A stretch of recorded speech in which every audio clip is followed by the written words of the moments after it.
जंग जीतने के लिए 3 चीजों की बहुत अहमियत होती है, गैरत, ईमान और अकल। लेकिन यकीन कीजिए पाकिस्तानी कौम यानी आप इन तीनों चीजों से खाली हैं। आज मैं आपको मायूस नहीं करूंगा, बल्कि आप लोगों को हकीकत दिखाऊंगा, आप लोगों को आईना दिखाऊंगा। आप लोग वो कौम है कि जिनके इंतहाई संगीन और परेशान कुन हालात में जब आपकी शहरत काटी जा रही थी, तब भी पाकिस्तान के यूट्यूब पर ट्रेंडिंग में ड्रामे और गाने थे। क्या गज़वा हिंद की पेशनगोई इस कौम के लिए की गई थी कि जिसकी 80% आबादी हराम खाती और कमाती है, जिनके पेट में हराम होता है, जिस कौम की 90% आबादी झूठ बोलती है, गाहक को चीज की खामियां और नुक्स बताए बगैर बेच देती है और इसको अक्लमंदी समझती है, जिस कौम की बेटियां टिकटॉक पर नाचती हैं और इस कौम के शाहीन उन्हें बड़ी खुशी से देखते हैं। और यही बेटियां और बेटे जब वालिदैन बनेंगे तो सिवाय नाचने वालों के और क्या पैदा करेंगे, और ये माएँ क्या तरबियत करेंगी। हकीकत तो ये है कि बेगैरत हिंदू और यहूदी नहीं, बेगैरत आप हैं। आप पाकिस्तानी बेगैरत हैं। आप लोग वो कौम हैं जो वैसे तो सारा साल इमाम हुसैन के मुकद्दस नारे लगाती रहेगी, लेकिन जब वाकई में कश्मीर मैदान करबला बनेगा तो सारी कौम वही कुफा वाले बन जाएंगे जिन्होंने इमाम हुसैन से कहा था कि आप आए, हम आपका साथ देंगे, लेकिन जब वक्त आया तो कोई अपने घर से नहीं निकला। फिर ये लोग तालिबान की मिसालें देते हैं कि तालिबान के पास कुछ भी नहीं था, कोई असबाब नहीं थे, लेकिन अल्लाह ने उन्हें फिर भी फतह दी। मुझे हैरत है कि ये किस मुंह से तालिबान की बात करते हैं। तालिबान को अल्लाह ने फतह दी थी तो उनकी गैरत, उनके ईमान, उनके तवक्कल, उनकी जिद्दोजहद, उनकी कुर्बानियों, उनके अज़म, उनके इस्तक़लाल और उनकी जिहाद की बिना पर।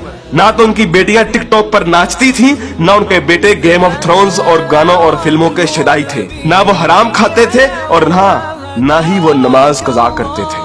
कश्मीरी तो बेवकूफ है कि उन्होंने इस कौम से सारी उम्मीदें लगाई हुई हैं, जिस कौम के नौजवान मुजाहिद भी हैं और मुफ्ती भी हैं, लेकिन सिर्फ फेसबुक, ट्विटर और इंस्टाग्राम के। बल्कि लोग नौजवानों को और इस यूथ को बहुत सराहते हैं, कहते हैं कि ये पाकिस्तान का एसेट है, लेकिन मैं ये कहता हूँ कि ये नौजवान लानत है। इस वक्त पाकिस्तान की तकरीबन तमाम यूनिवर्सिटीज फहाशी, फहश गोई, गलाजत, नशा, इश्क माशूकी का अड्डा बनी हुई है। इन नौजवानों ने इस्लाम को मजाक बना दिया है।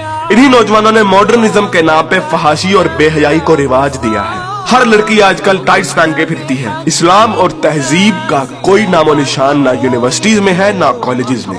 आज के लड़के गर्लफ्रेंड बनाने और लड़कियां बॉयफ्रेंड बनाने को फख्र समझती हैं। इन्हीं नौजवानों में चर्च और सिगरेट एक फैशन बन चुका है। हॉलीवुड के गाने और फिल्में और खुसूसी तौर पे नेटफ्लिक्स आज फैशन, मॉडर्न और पढ़े लिखे होने की अलामत है। और फितने सिर्फ शहरी इलाकों में ही नहीं, देहात में अक्सर मसाजिद खाली पड़ी रहती हैं। बमुश्किल किसी मस्जिद में एक सबसे ज्यादा नमाजी होते हैं। और झूठ, शरीकेबाजी, बदला और फसाद जितना देहात में होता है उतना तो शहरों में भी नहीं होता। अक्सर कॉलेजेस और यूनिवर्सिटीज के असातिज़ा फहश किस्म की जुगते लगाते हैं और बच्चों को बजाय अखलाकियात की तालीम देने के खुद बद अखलाकी की मिसाल बने होते हैं। और ऐसा क्यों ना हो, जब टीचर 45 मिनट पढ़ाने के पैसे ले लेता है लेकिन 20 मिनट पढ़ाता है और बाकी टाइम या तो मोबाइल पे गुजारता है या जुगतबाजी में या मजाक करने में, तो जब असातिज़ा तक के पेट में हराम की कमाई होगी तो वो क्या अखलाक सिखाएंगे। और सबसे बढ़कर हम जिन्स परस्ती और लौंडेबाजी पे पने हुए मजाक इस कदर आम हो चुके हैं, इस कदर आम हो चुके हैं कि सोशल मीडिया पर चलने वाले बिलावल भुट्टो और शेख रशीद की मीम्स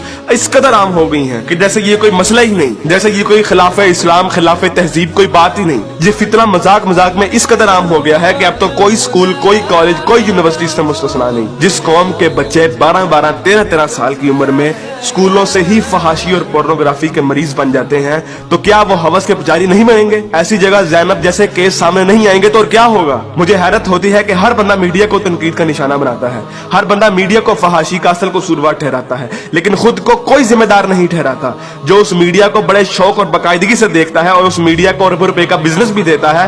बल्कि टीवी और गाने तो इस कौम के लिए आज ऑक्सीजन बन गए हैं। आप अभी किसी नाई की दुकान पर चले जाएं, किसी दर्जी की दुकान पर चले जाएं, हत्ता कि किसी चिंची रक्षे को देख लें, सब जगह गाने और मुजरे चल रहे होंगे। तकरीबन हर बंदे के व्हाट्सएप के स्टेटस पर या तो कोई टिकटॉक की वीडियो या फिर गाने लगे होंगे। और सबसे बढ़कर बेशर्मी और हराम इस कौम में इस कदर सराहियत कर गया है कि अब तो नातों को भी म्यूजिक के बगैर नहीं सुनते, नातों तक के अंदर म्यूजिक लगा दिया गया है। हमारी कौम का तो मजदूर और गरीब बंदा भी उतना ही खबीस है कि जितना अमीर। हर बंदा हराम खाता और कमाता है, फर्क सिर्फ ये है कि कोई ज्यादा खाता है और कोई कम। मुझे बताइए कि कितने मजदूर और कितने गरीब लोग आप मस्जिद में देखते हैं? किसी बाजार में चले जाएं, मर्दों से कई गुना ज्यादा औरतें नजर आएंगी। औरत अब बाजार की जीनत बन चुकी है। इस इस्लामी मुआशरे में आज तक किसी को कुरान तर्जुमे से पढ़ने की तौफीक नहीं हुई, और अगर कोई पढ़ता है तो सिर्फ अपने मतलब के दलाइल ढूंढने के लिए।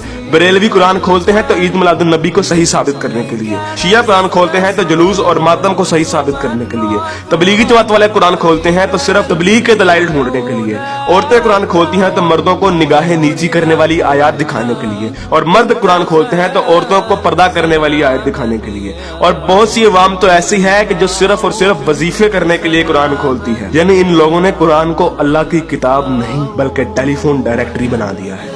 अपने मतलब का नंबर निकाला और डायरेक्टरी बंद। उलमा भी इन लोगों को कुछ नहीं कहते हैं। हर जुम्मे पे उलमा सिर्फ फजाइल की बातें करते हैं, कभी लोगों को ये नहीं कहते कि बेगैरती से कैसे बचा जा सकता है, बदगुमानी से कैसे बचा जा सकता है, झूठ से और फ्रॉड से कैसे बचा जा सकता है। उलमा भी लोगों को नहीं कहते कि कुरान तर्जुमे के साथ पढ़ो और सुनो कि तुम्हारा रब तुम्हें क्या कहता है। जब आप कुरान तर्जुमे के साथ पढ़ेंगे तो आपको अंदाजा होगा कि एक बार सुभान अल्लाह या 100 बार कलमा पढ़ने से जन्नत नहीं मिलनी। अमल करना। हमारे मीठे मीठे उलमा और मुबल्लिग सिर्फ और सिर्फ मोहब्बतें बांटने पर जन्नतों का वीजा दे देते हैं। जिस मुल्क में दुनिया में सबसे ज्यादा ईद मिलादुन नबी मनाई जाती हो, मुहर्रम के जुलूस निकलते हो, तबलीगी जमात वाले तबलीग करते हो, वही मुल्क दुनिया में करप्शन और झूठ और हराम कमाने में सबसे आगे है। तुम लोग कुर्बानी के लिए जानवर भी लेते हो तो सिर्फ लोगों को दिखाने के लिए, अपना स्टेटस कायम करने के लिए। यकीन कीजिए सदर-ए-आज़म अल्लामा इकबाल और 50 लाख शोहदा के लहू से गद्दारी की है आपने, पाकिस्तान से गद्दारी की है आपने, और सबसे बढ़कर अल्लाह और उसके रसूल से गद्दारी की है आपने।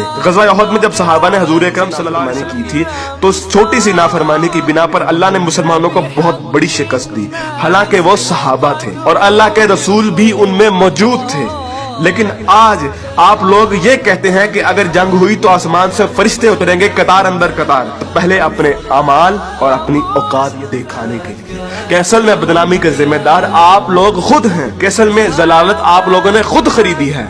ना तो आप कुरान के मोमिन हैं, ना इकबाल के शाहीन।